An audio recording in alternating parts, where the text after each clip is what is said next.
Assalamu alaikum wa rahmatullahi wa barakatuh.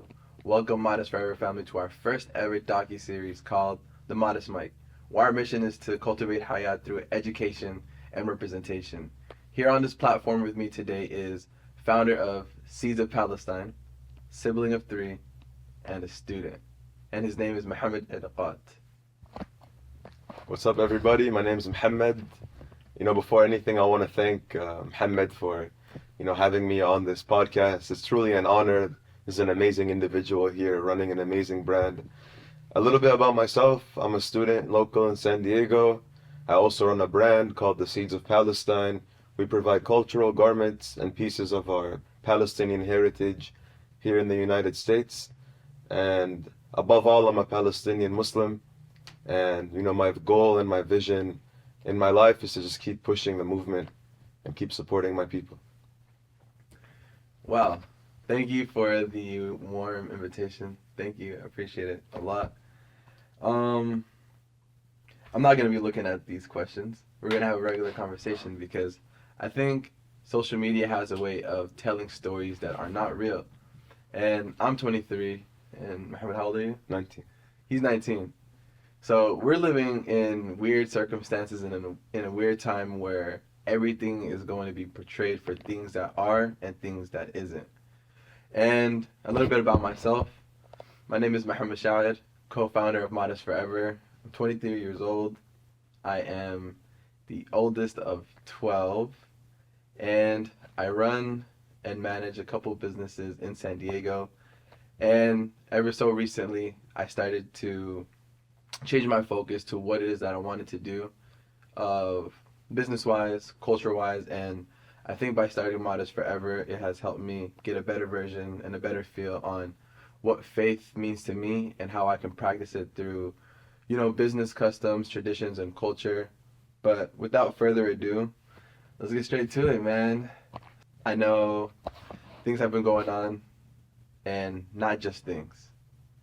Our people who share our faith, kids, parents, everything that comes with it.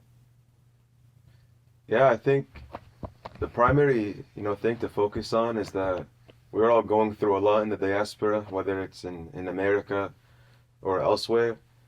But the point is never to center ourselves. As much as we're facing or going through here, the people that should be centered are the people in Gaza and the people in Palestine, the people who are at the forefront. Yeah, we might be gaining some traction, but that is because of them.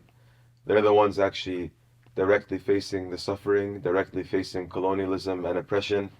And the minute we try to focus and center ourselves, we start going off path. So I think before anything, it's always important to highlight the people on the ground, the strongest people of us all, and the people who represent us best. So what is actually happening in Gaza? I mean, you could say a lot, but to put it simple, it's a genocide. It's nothing that started in the past 8 months. It's been a campaign for the past 76 years. It's been something ever since Palestinians were first kicked out of their homes and massacred in the Nakba in 1948. And so in that way, we see it as a continuation of that campaign. If people look at it as something that just started recently, then you essentially disregard everything else that has happened in the past 76 years, even longer. Why are we here in the first place in America? Why are there 2 million people in Gaza in the first place? Being the most densely populated place in the world, that wasn't accidental. The reason that there are so many people there is those were all people from every single inch of Palestine. People from the north, people from the coast, people from cities such as Haifa and Akka and other cities. And these were people that were kicked out and forced into Gaza. In that way, Gaza became a prison cell. And that's the reason it is so dense in the first place. And the main picture we're focusing on is, of course, the current massacres going on. But in a way, we should never forget what the past is. When you talk about campaigns, what do you mean by that?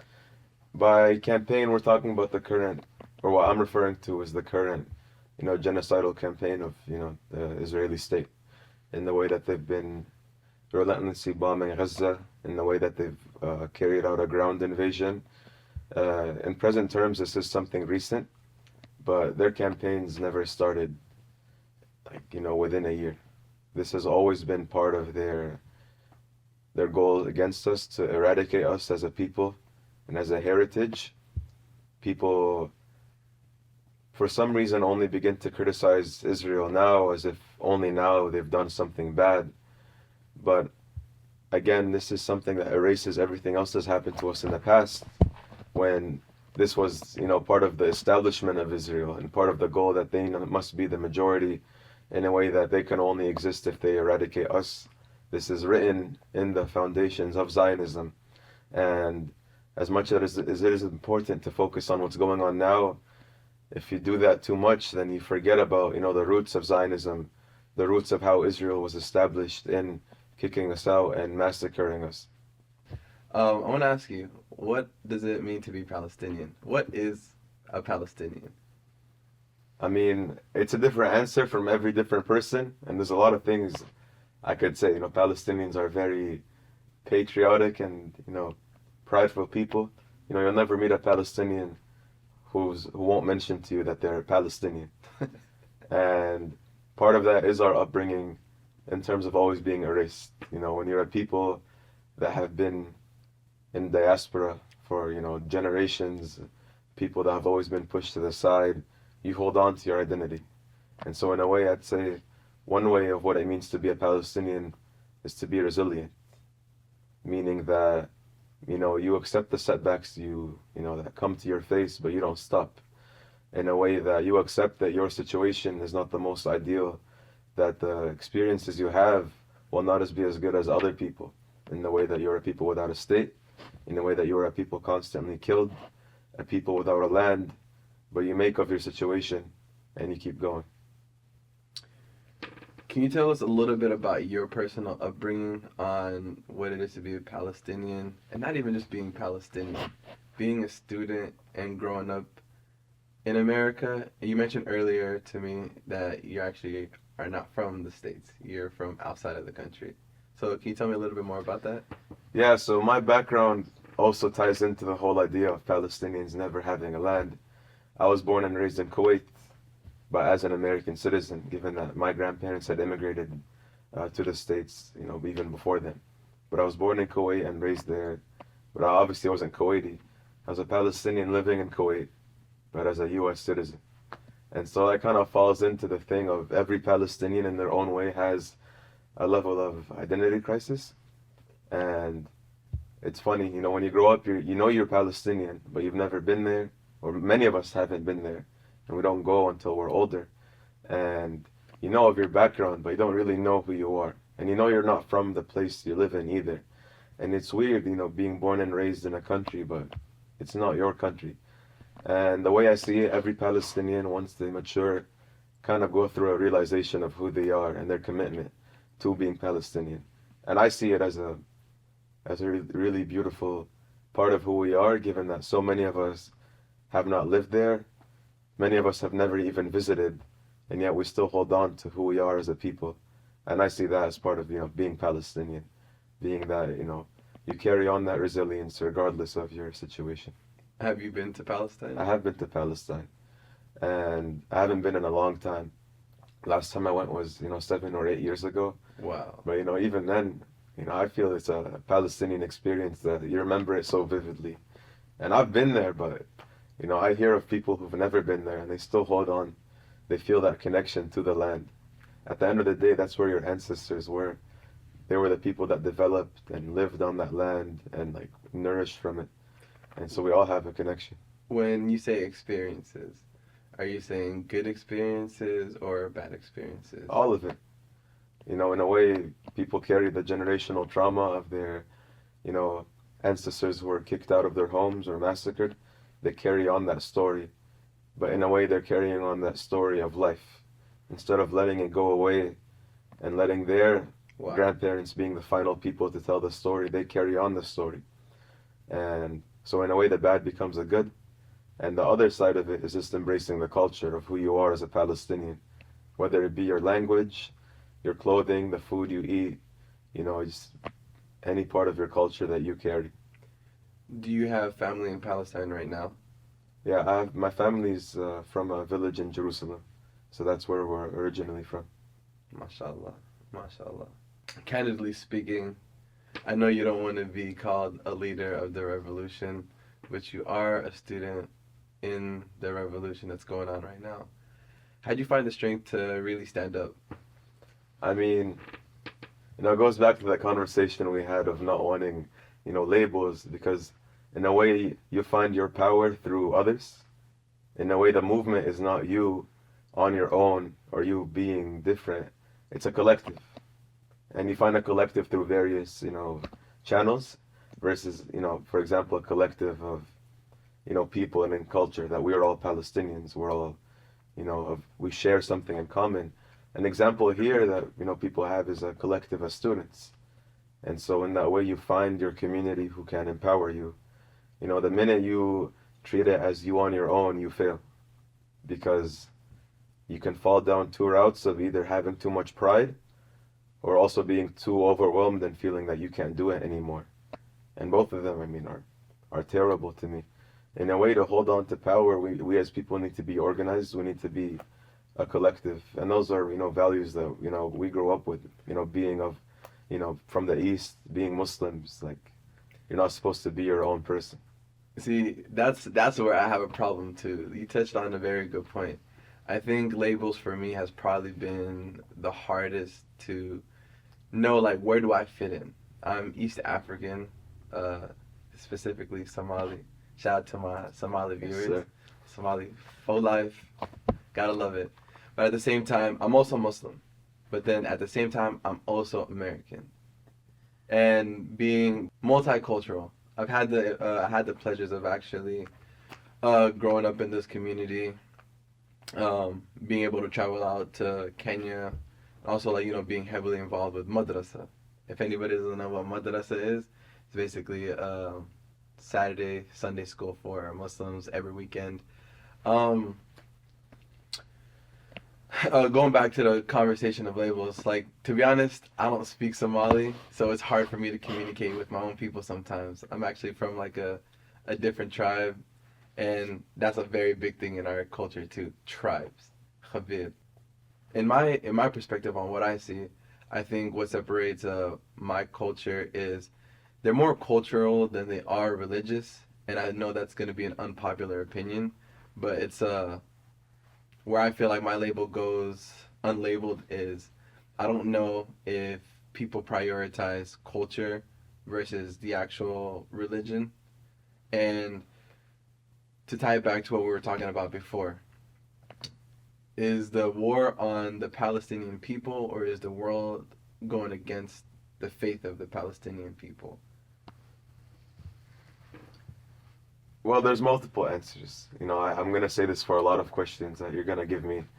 But it is important to note that in its essence, it did not begin as a religious war. And that's actually something pushed out by some Western narratives to make it seem as this, never-ending religious crusade or conflict in the Middle East that has no ending and has no beginning, almost like demeaning us to being subhuman, just people who only know war. Um, in a way, the land of, Palestine, more specifically Jerusalem, has always been a hub of people of various faiths, whether it's Muslims, Jews, Christians, even, people of other religions. And there did exist, a time of coexistence, of, just shared living, understanding that we are of different faiths and religions, but we can live together. In a way, this war or this, occupation did not begin, on religion. And I think it's important to remember that because you also, in a way, tend to forget some of those people, If people forget that there are Palestinian Christians. It is important to note that a lot of Muslims are being killed, but if it's purely labeled as, a Muslim issue, one aspect is you're feeding into the Western narrative of us being barbaric, Muslims or whatever. But second, you forget about the other people of the land.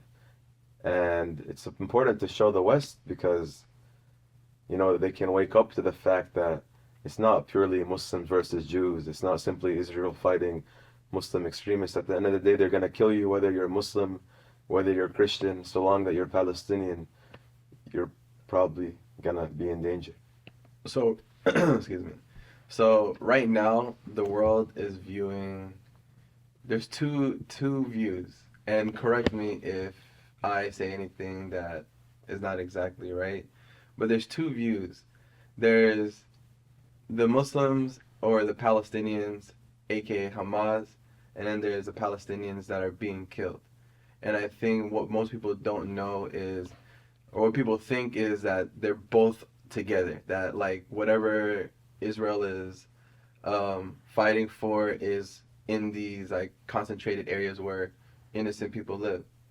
Objectively speaking, why do you think the West is like combining everything all together instead of separating the actual thing that's actually going on? Well, regardless of the topic of being same or different, to Israel it doesn't matter. To Israel the goal of this campaign is not to eradicate Hamas. In a way, they can't eradicate Hamas, and they know that. Their goal is to simply eradicate all of Gaza, to push them out. And we see that in the campaigns they've taken, in the way that they destroy entire infrastructure, destroy schools, hospitals, and other civilian infrastructure. It's an actual direct policy they have. And in a way, it's to make sure to keep the Palestinians pushed aside. Part of the goal was to kick them out of the Gaza, out of the strip into Egypt, and no one wanted that. And even then, unfortunately, no matter what happens, they know that eventually the pressure will be too much, and they may have to stop the war. But there's simply nothing left in Gaza. Everyone is living in tents. There's no universities left. As we know, we talk as students. There's no universities left in Gaza. There's no fully functioning hospitals. Everything is basically gone. And it's not in a way to focus on the negative, but it's to focus on the truth. It's not that it's a war on one specific entity or another. It's simply always been the long-lasting policy of Israel, long before this, a genocide began. It's always been to eradicate Palestinians.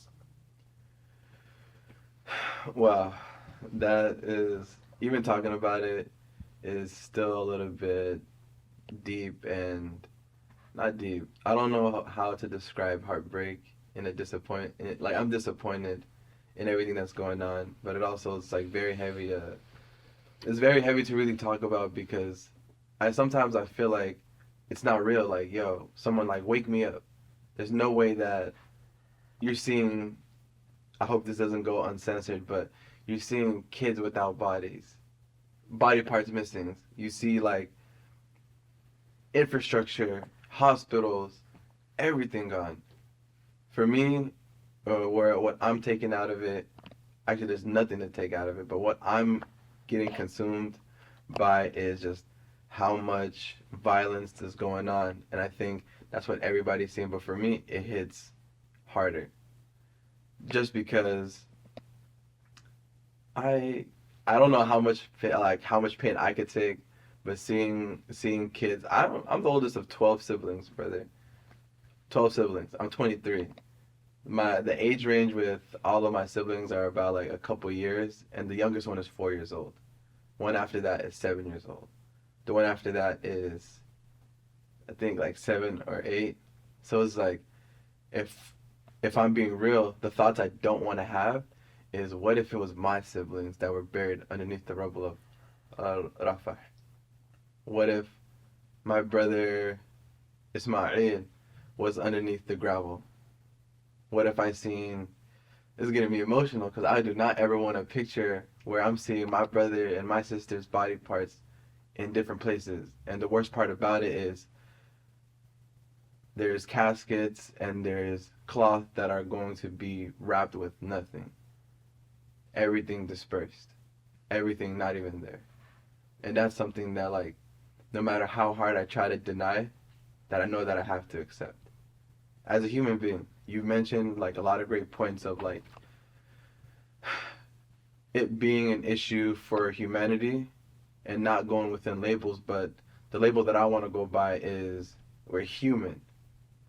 We're not no superhumans. We're not no mega star or whatever it is. Rich, poor, black, white, Muslim or not Muslim, we're still humans. Someone can come up and give you a hug, or someone can come up and frankly harm you. And what I wish people saw was putting yourself in those shoes. I know we always talk about, oh, you can't talk about or you can't have any judgment of what a person's going through if you're not willing to put your feet on it. And it's hard for a lot of people to understand because they don't have their foot on the ground. Ironically, our feet are in the ground in a land that we call land of the free. Our feet are not in a war-torn country right now, a genocide. Frankly, we're not. We're privileged.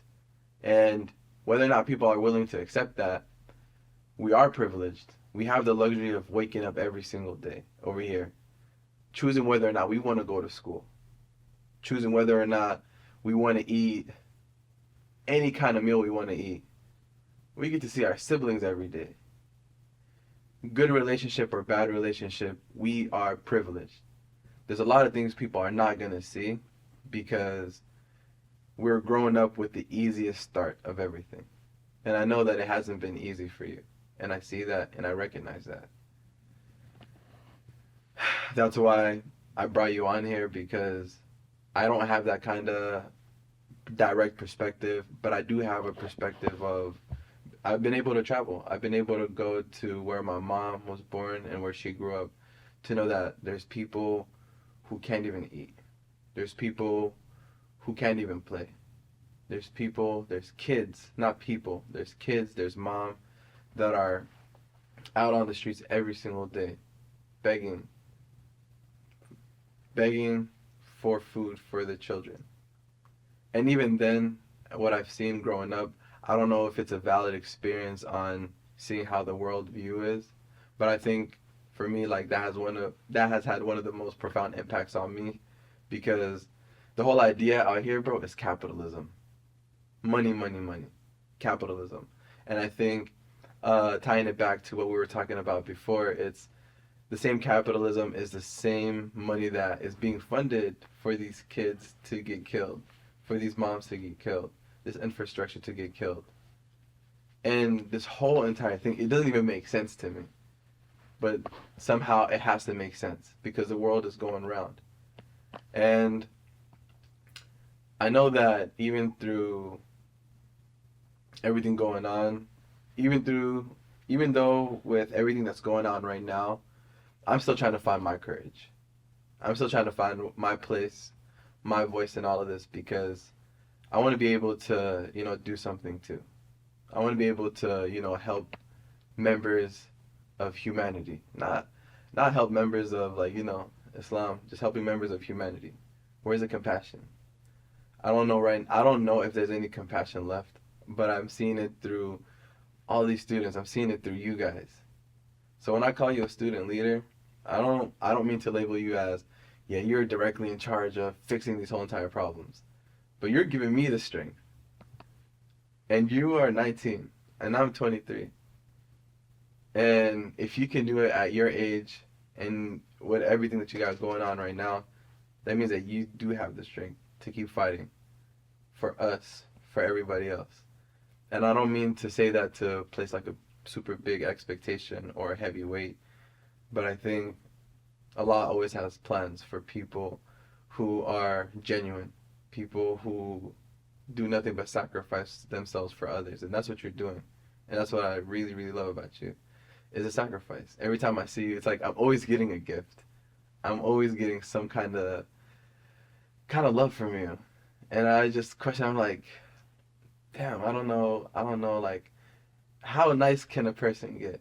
And I think, like we talked about very earlier, I think it's like a Palestinian custom to just be more welcoming and more loving and more just all love.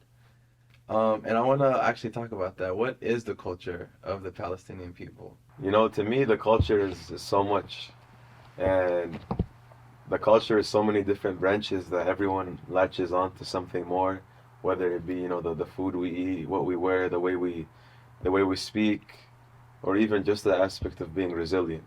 in the way that us as a people have not had a normal upbringing of, being sovereign, of being free to express ourselves. It's always been under, censorship, under oppression, under colonialism.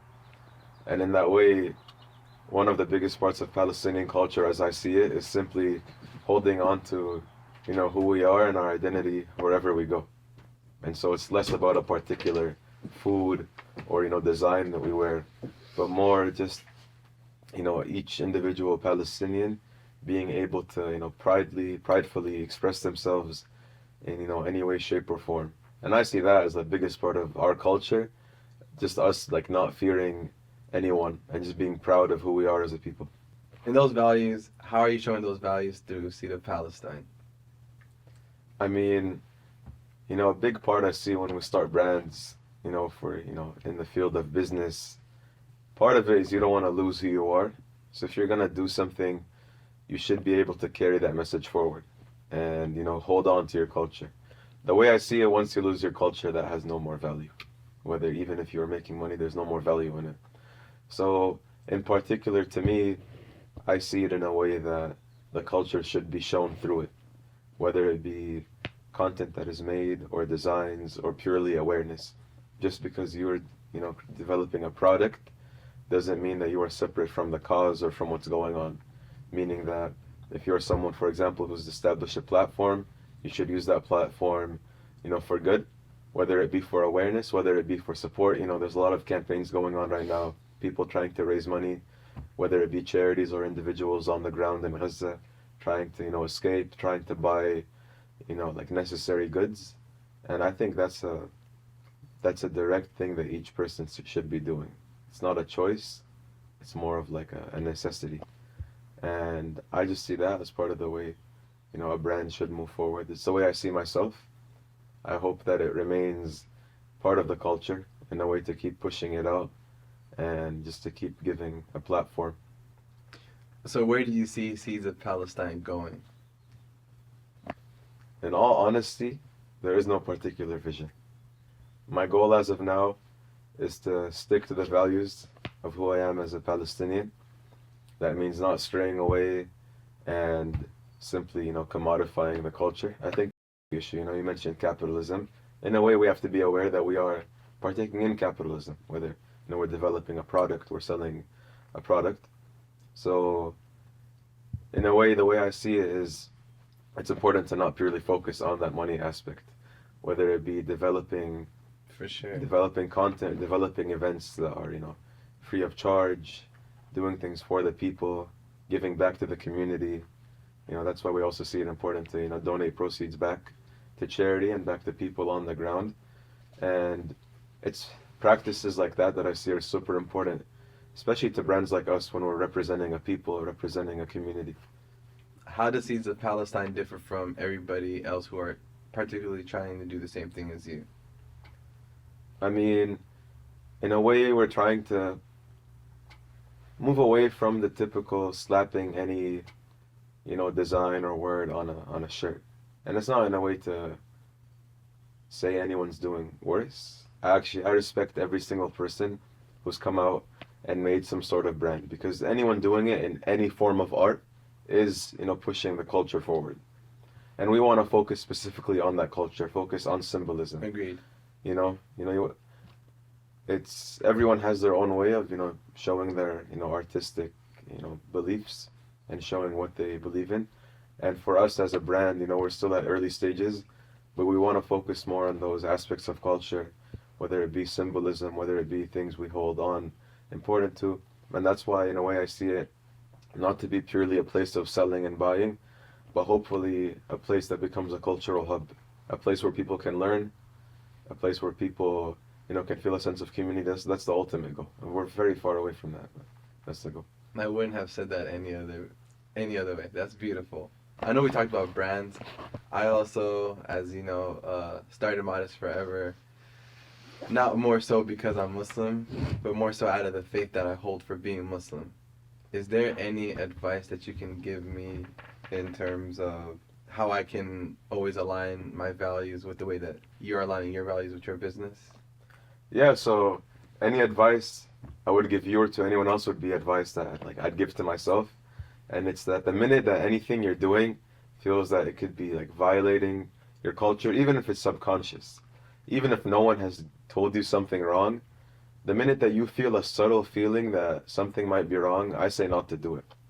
Because once you do it once, you become more accustomed to it. You're more comfortable with doing things that you might not even believe in the pursuit of capital, in the pursuit of money. So it's always important to put values first, even if that means you're not gonna make as much money in the moment. And to me, as a Palestinian and as a Muslim, it's just a part of honor. And in my opinion, that helps you grow even more in the future. It's holding on to your values and not cutting corners, for short-term gain. Growth. Is there any? I know I'm a little bit older than you, but I think you have, mashallah, you have a great wisdom and great experiences that in aspects are far greater than mine. What advice can you give me on growth? Yeah. So no one's greater than each other. We all have our own, like you said, everyone has their own experiences. And I think that's the main point to stick to. Showing up every day in uncomfortable situations gives you those new experiences.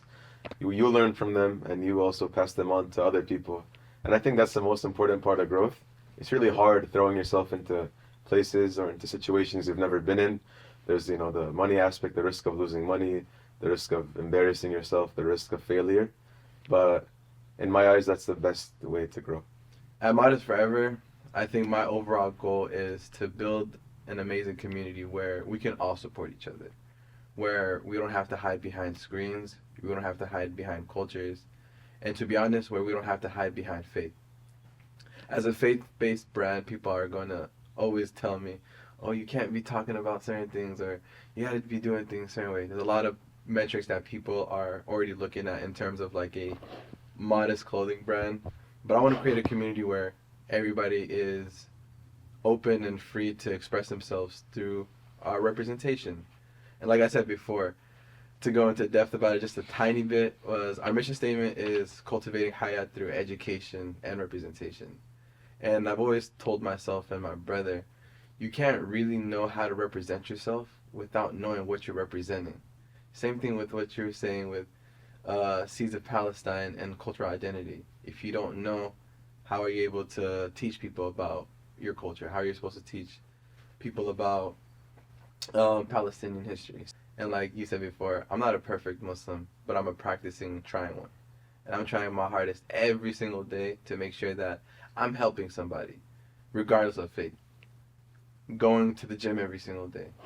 Not just going to the gym, just anything that can improve my self-identity and self-improvement. That's what I'd want for other people too. And advice that I would give you, encourage you is, like, I think you've already said amazing points that I would have already told you anyways, but you're doing amazing, Mohamed. I am beyond proud. You are my next generation. You're the keys to the next generation, frankly. Even though, like, I have the keys for my generation, you have the next 4 years to decide whether or not you want to continue this movement, whether or not you want to continue doing the business that you're doing right now, or whether you want to change your major. Whatever the case may be, bro. Inshallah khair. And Habibi, bro. I'm so happy for you, bro. And I'm glad that aside from, collaborating on this dialogue, that we can strengthen our relationship through iman, deen, and like overall goodness. Ala rasi, bro.